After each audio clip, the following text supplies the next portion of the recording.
ፈርሰዋልና ሞትን በመስቀል ጠፍቷልና ሙታኖች ወላን የነበርን ተነስተን ለሕይወት የተዘጋጀ ሆነናል። የቀደመውንም የተድላ ገነት ተቀበል።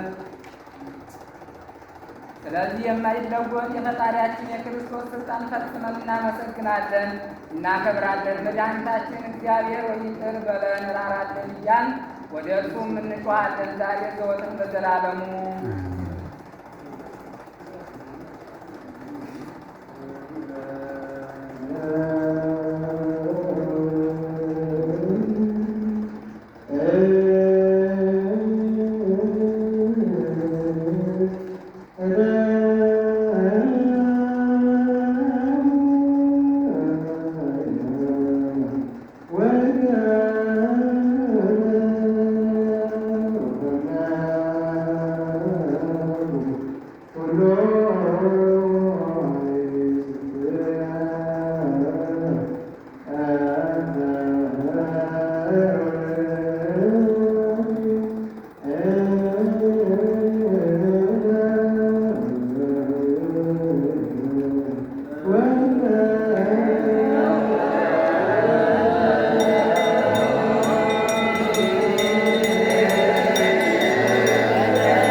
የማቴዎስ ወንጌል ምዕራፍ 27 ቁጥር 27 ድረስ።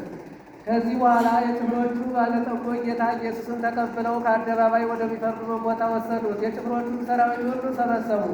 ልብሱን ገፈው ቀይ ግምጃ ለበሱ። ጭፍሮቹም የሾህ አክሊል ጎንጉነው በራሱ ላይ ተፉበት፣ በቀኝ እጁም ዘንግ አሳዩት። በፊቱም ተንበርክከው የአይሁድ ንጉሥ ሆይ ሰላምታ ይገባል እያሉ ተዘባበቱበት። በላዩ ይተፉበት፣ ያስይዙትም ዘንድ ተቀብለው ራሱን በዘንግ ይመቱት ነበረ። ከተዘባበቱበት በኋላ ያን ቀይ ግምጃ ገፈው ልብሱን አለበሱትና ሊሰቅሉት ወሰዱት። ሲወጡም ስምዖን ሙስሎን የሚባል የቀሬና ሰው አግኝተው መስቀሉ ይሸከም ዘንድ አስገደዱት።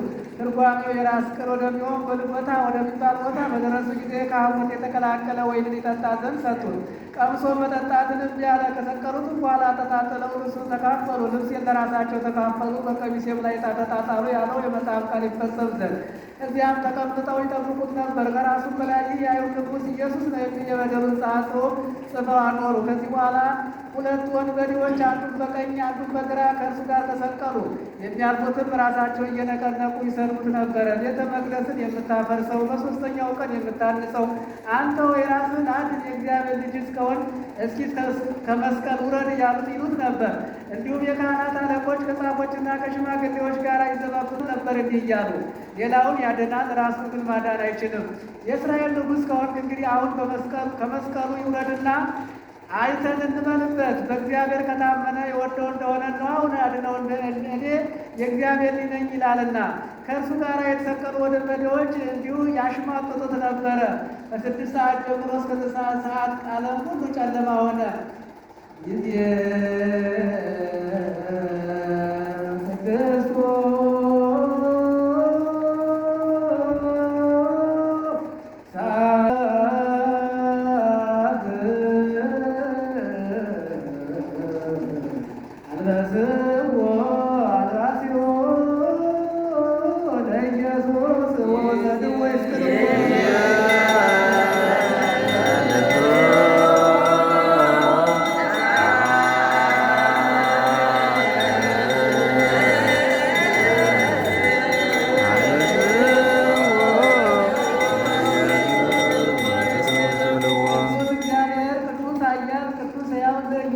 የማይሞተው ሞተ። የማርቆስ ወንጌል ምዕራፍ 15 ቁጥር 16-37 ድረስ።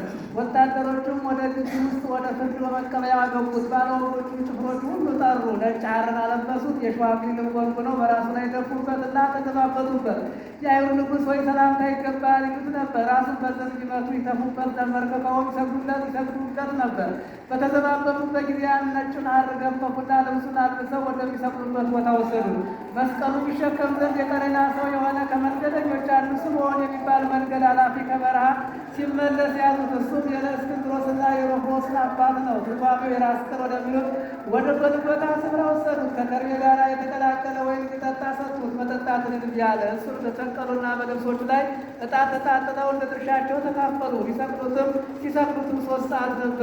የበደሩ ደብዳቤም የአይሁድ ንጉሥ ነው ይል ነበር። ከእርሱ ጋር አንዱ በቀኝ አንዱ በግራ 2 ወንበዴዎች ሰቀሉ። መጽሐፍ ከአመፀኞች ጋር ተቆጠረ ያለው ተፈጸመ። መንገድ ተላላፊዎች ሰዱት ነበር። ራሳቸውን እየነቀነቁ እንዲሉት ነበር፣ አይ ቤተ መቅደስን አፍርሶ በ3ኛው ቀን የሚሰራው ራስን አድን ከመስቀል ውረድ፣ ራስን አድን ከመስቀልም ውረድ። እንዲሁም የካህናት አለቆችና ጻፎች ይዘባበቱበት ነበር። ሌላውን የሚያድን ራሱን ግን ማዳን የማይችል ምት ነበር። እርሱ የእስራኤል ንጉሥ ክርስቶስ ከሆነ እስኪ አሁን በመስቀል ይውረድና አይተን እንመንበት ይሉ ነበር። አብረውን የተሰቀሉትን ያሽሟጥጡት ነበር። ቀትርም በሆነ ጊዜ ፀሐይ ጨለመ፣ ዓለም ሁሉ እስከ ጨለማ ሆነ። ይህ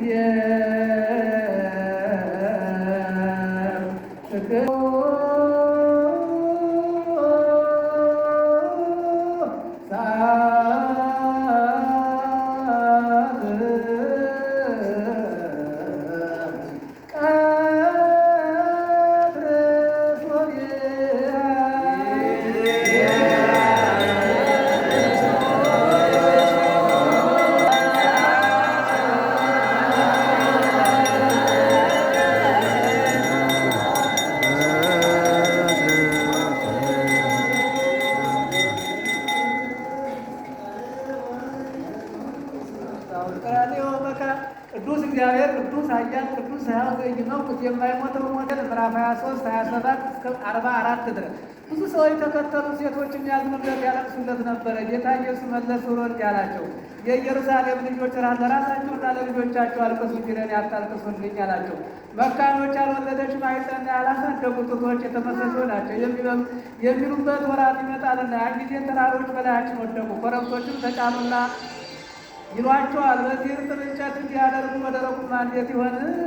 ከእርሱም ጋር ሊሰቅሉ ሌሎች 2 ወንበዴዎች ወሰዱ። ቀራንዮ ወደሚባለው ቦታ በደረሰ ጊዜ በዚያ ሰቀሉት። እነዚያም 2 ወንበዴዎች አንዱን በቀኙ አንዱን በግራው ሰቀሉ። ጌታ ኢየሱስ አባት ሆይ የማያውቁትን ይሠራሉና ይቅር በላቸው አለ። በልብሱም ላይ ዕጣ ተጣጣሉ፣ ተካፈሉ። ብዙም ቆመው ይመለከቱ ነበር። አለቆች ክርስቶስ ከሆነና የእግዚአብሔር ምርጥ ልጅ ከሆነ ሌሎችን የሚያድን ራሱን ያድን እያለ ያፌዙበት ነበረ። ጭፍሮቹን ቀርበው ይዘብቱበት ነበር። ይጠጣም ዘንድ መጻጻ መጥቶለት የአይሁድ ንጉሣቸው አንተ ከሆን ራስን አድን ይሉት ነበረ። በላዩ ላይ ደብዳቤ ጻፈ። ጽሕፈቱ በሮማዊ በጽርና በዕብራይስጥ ሆኖ የአይሁድ ንጉሣቸው ይህ የሚል ነበር። አብረው ተሰቅለው ከነበሩት አንዱ ወንበዴ አንተ ክርስቶስ ከሆን ራስን አድን እኛንም አድነን ብሎ ተሳደበ። ሁለተኛው መለሰና አንተና እኔ በዚህ ፍርድ ሳለን ፈጣሪ እግዚአብሔርን አትፈራውምን ብሎ ገሰጸው። ለእኛስ በእውነት ያገኘን በሚገባ ነው። እንደ ስራችንም ፍርዳችን ተቀበል። እርሱ ግን ምንም የሰራው ክፉ ስራ የለም። ጌታ ኢየሱስ አቤቱ በመንግሥት መጣ ጊዜ አስበኝ አለው። ጌታ ኢየሱስ መልሶ እውነት እልሃለሁ ዛሬ በገነት አብረኸኝ እንደምትሆን ፈጽመህ እመን አለው። ቀትር በሆነ ጊዜ በስድስት ሰዓት ፀሐይ ጠፋ። እስከ 9 ሰዓት ድረስም ዓለም ሁሉ ጨለማ ሆነ። ቅዱስ እግዚአብሔር ጊዜ ስድስቱ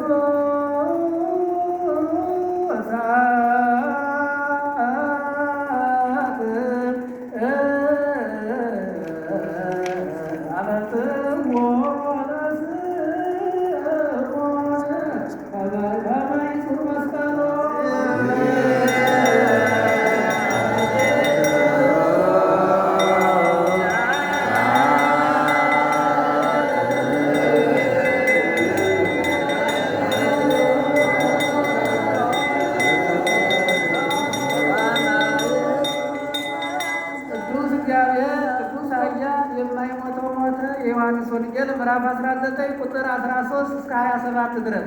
ጲላጦስ ይህን ነገር ሰምቶ ጌታ ኢየሱስ ወደ ውጭ አወጣው። ሊቶስጥሮስ በሚባለው በዕብራይስጥ ገበታ ተብሎ በሚጠራው ቦታ ላይ በወንበር ተቀመጠ። ፋሲካም ደረሰ። ጊዜው ቀትር 6 ሰዓት ያህል ነበር። ጲላጦስ አይሁድ ንጉሳቸው ይህ አላቸው። እነርሱም ስቀለው ግደለው እያሉ ጮኹ። ጲላጦስም ንጉሳችሁን ስቀለውን አላቸው። የካህናት አለቆች ከቄሳር በቀር ንጉሥ የለንም ብለው መለሱ። ከዚህ በኋላ ሊሰቅሉ ሰጣቸው። ጌታ ኢየሱስን ተቀብለው ወደ ውጭ አወጥተው መስቀሉን ተሸከመ ቀራንዮ ወደሚባል ቦታ መስቀሉትን ቦታ በዕብራይስጥ ጎልጎታ ይሉታል። ከእርሱ ጋር አንዱን በወዲህ አድርገው ሌሎች 2 ወንበዴዎችን ሰቀሉ። ኢየሱስንም በመካከላቸው ጲላጦስ ደብዳቤ ጽፎ በመስቀሉ ላይ አኖረ። ደብዳቤው ይህ የአይሁድ ንጉሳቸው የናዝሬቱ ኢየሱስ ነው ይል ነበረ። ይህችው መጽሐፍ ከአይሁድ ያነቧት ብዙዎች ናቸው። ጌታ ኢየሱስን የሰቀሉበት ቦታ ለከተማ ከቱ በዕብራይስጥና በሮማይስጥ በጽር ነበር። የካህናት አለቆች ጲላጦስ እርሱ ራሱ እኔ የአይሁድ ንጉሥ ነኝ እንዳለ እንጂ የአይሁድ ንጉሥ ነው ብለህ አትጻፍ አሉት። ጲላጦስም የጻፍኩትን ጻፍኩ ብሎ መለሰላቸው። ጭፍሮች ግን ጌታ ኢየሱስን በሰቀሉ ጊዜ ልብሱን ወስደው ለእያንዳንዱ 4 ክፍል አደረጉ። ስፌት የሌለበት ስርወጥ የሆነ ቀሚሱን አንድ ወገን አደረጉ። እርስ በርስ እንጣጣልና ለደረሰው ይድረሰው እንጂ አንቅደደው ተባባሉ።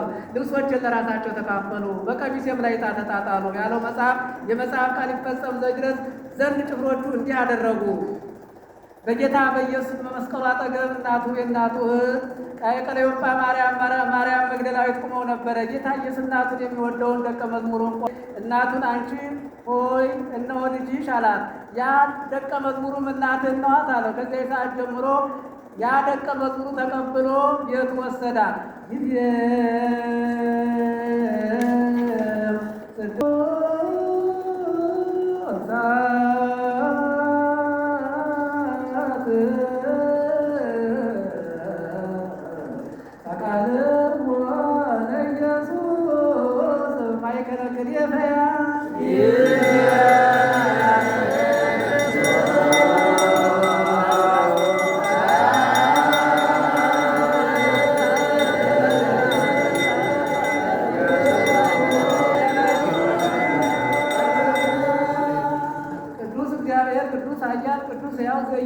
የማይሞተው ሞተ።